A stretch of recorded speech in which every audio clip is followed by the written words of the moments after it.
Hello mga katuto, welcome po sa aking channel. At kumusta po kayo mga kapuso, mga kapamilya, mga samahang walang hanggan. So ngayon, nandito po ako ngayon sa Paris Concepcion ng Bulan, Sorsogon. Ito po yung simbahan po ng Bulan, kung saan titingnan po natin yung kagandahan nito para dun po sa mga gusto pong mamasyal, gusto pong magilay-ngilay, lalo na po ngayong Semana Santa.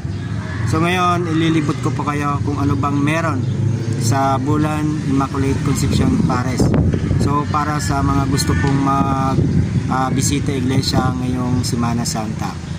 So maya maya ililibot ko po kayo. So enjoy, relax, and see din apart. Okay.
Ang tanging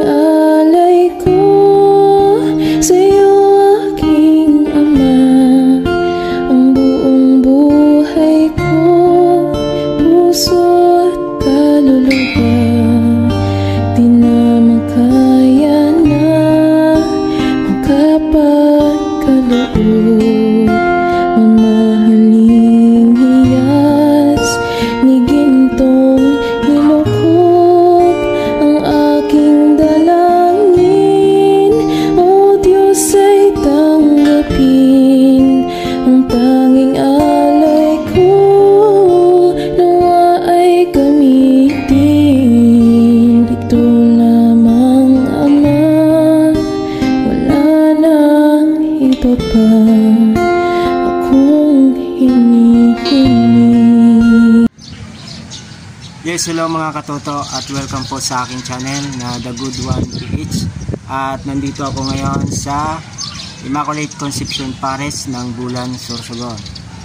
So, pag-usapan po natin yung bisita iglesia sa mga nagbabalak po na pumunta po dito at lalong na po maglibot sa buong Kabikulan o Sorsogon.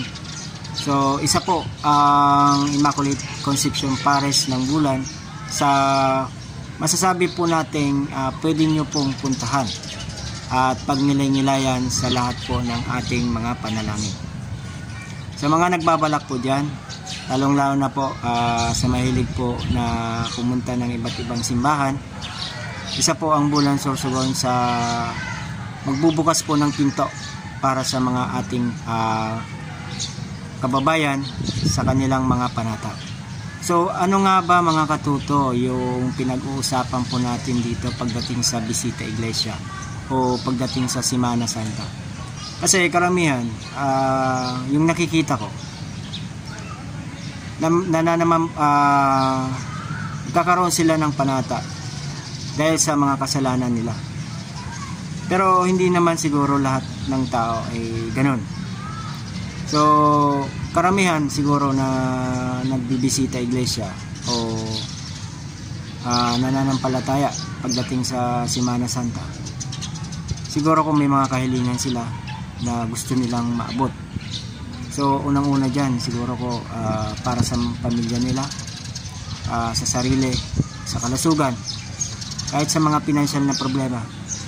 So, gaya nga ng mga sinabi ko nung nakaraang video, hindi lang tayo nagkakaproblema, bagkus kumbaga ginagawan natin ito ng solusyon. So mga katoto, panahon naman po ng Koresma, so panahon po ng ngilay-ngilay at paghingi natin ng tawad sa ating Panginoon. So hindi lang po tayo gumawa ng mabuti, kundi bagkus gawin natin ito para sa ikakabuti ng ating pamilya, yung puso natin at ng isip. So alam natin na nagkakasala tayo araw-araw, so aminin man natin kahit ako. So ngayon mga katuto, isang pagpaalala po sa inyo sa mga susunod po na mga araw. Papaliwanag po natin kung bakit po nagkakaroon ng pagpipinitensya yung ating mga kababayan, lalong-lalo na po yung mga nanampalataya tuwing Semana Santa. So nagpapako sa cross, yung iba naman nagpapasan, at yung iba naman nagpapalo at sinasaktan yung kanilang mga sarili. So alamin natin kung bakit yung ibang ating mga nanampalataya ganun yung ginagawa upang maibsan lang at mapatawad ng ating Panginoon. So ayan po muna mga katuto, hanggang sa muli. So ito po si The Good One PH at mag-iingat po kayo sa lahat po ng oras, sa lahat po ng bagay.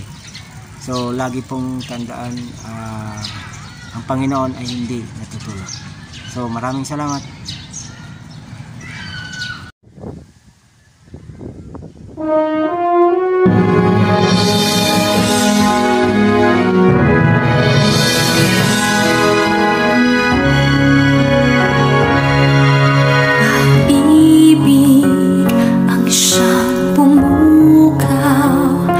Sa ating puso at kaluluwa, ang siyang nagtulog sa ating buhay.